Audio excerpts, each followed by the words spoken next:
కాంగ్రెస్ హామీలు అక్కడే ఉన్నాయన్నారు మాజీ మంత్రి హరీష్ రావు. అధికారంలోకి వచ్చాక క్రిస్మస్ గిఫ్టులు కూడా ఇవ్వలేదన్నారు. కేసీఆర్ అధికారంలో ఉండగా క్రిస్మస్ అధికారికంగా నిర్వహించామన్నారు. అన్ని మతాలకు రేవంత్ రెడ్డి అన్యాయం చేస్తున్నాడన్నారు. రేవంత్ ఏడాది పాలనలో ఒర్లుడే కానీ ఓదార్పు లేదన్నారు. అడిగిన వాళ్లను అదరగొడుతుండు, ప్రశ్నిస్తే పగబడుతోందన్నారు. ఇటీవల అసెంబ్లీలో రేవంత్ అన్ని అబద్దాలు మాట్లాడారన్నారు. కాంగ్రెస్ హయాంలో రైతులను అన్యాయం జరుగుతోందన్నారు హరీష్ రావు.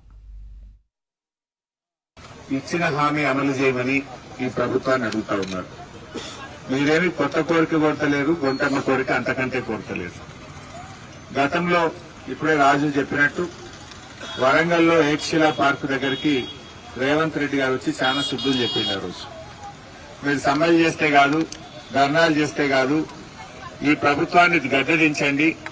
నేను గద్దెనెక్కగానే నెల రోజుల లోపల మిమ్మల్ని సెక్రటరియట్ పిలుచుకుంటా, మీరు ఛాయ తాగేంత సేపట్లో మీ పని చేసి పెడతా అని మాట ఇచ్చిండు. మరి నేను అడుగుతా ఉన్నా, నెల కాదు 12 నెలలు పూర్తయింది కదా రేవంత్ రెడ్డి గారు. 12 నెలలు పూర్తయినా నీకు ఛాయ తాగేంత టైము దొరకడం లేదా అని నేను అడుగుతా ఉన్నా. ఇవాళ మీ ముందు నేను మాట్లాడతలేను. ఈ విషయం అసెంబ్లీలోనే రేవంత్ రెడ్డి నిలదీయడం జరిగింది. అసెంబ్లీలోనే నిలదీయడం జరిగింది. మరి 12 నెలల్లో ఎన్ని ఛాయలు తాగినావు అంటే ఓడదాటిదాకా ఓడమల్లప్ప, ఓడదాటినాక బోడమల్లప్ప. నా రేవంత్ రెడ్డి నీ సంగతి ఏంటని అడిగిన 9వ తారీఖు నుంచి గత 14 రోజులుగా నిరవధిక దీక్ష చేస్తుంటే ఈ ప్రభుత్వానికి చీమ గుట్టినట్టు కూడా అయితలేదా? అక్కడ కస్తూర్బా స్కూళ్లలో 10వ తరగతి పరీక్షలు దగ్గరకు వస్తున్నాయి. ఇంకా 2 నెలలు అయితే 10వ తరగతి పరీక్షలు. రివిజన్ కావాలి పిల్లలకు, సిలబస్ పూర్తి కావాలి పిల్లలకు. పిల్లల్ని మంచిగా ట్రైన్ చేయాల్సినటువంటి టైం ఇది. ఈ టైంలో వీళ్ళందరూ కూడా రోడ్ల మీద ఉంటే కనీసం పిలిచి మాట్లాడేటువంటి ఓపిక లేదా?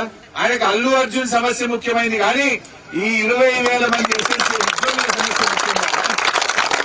అల్లు అర్జున్ గురించి 2 గంటలు మాట్లాడతారు అసెంబ్లీలో, కానీ 20,000 మంది నా అక్క చెల్లెలు, నా అన్నదమ్ములు రోడ్ల మీద ఎండకు వానకు చలికి ధర్నాలు చేసుకుంటే టైం వస్తుంది రేవంత్ రెడ్డి అని అడుగుతా ఉన్నా. ఏం దీని మీద మాట్లాడవా? మేము అసెంబ్లీలో మాట్లాడితే ఊ అనడు, కా అనడు, కుయ్యి అనడు, కయ్యి అనడు. ప్రశ్నిస్తే కనీసం లేదు సమాధానం చెప్పాలి కదా. సమాధానం చెప్పే తెలివి లేదు ఈ ప్రభుత్వానికి. అన్ని అబద్దాలు చెప్తూ, గోబలు చెప్తూ అధికారంలోకి ఇచ్చిన తర్వాత ఇవాళ కడుపులో గుద్దేటట్టు చేస్తున్నాడు. అందరినీ వాడుకున్న తర్వాత అన్ని వర్గాలకు మోసం చేస్తున్నాడు.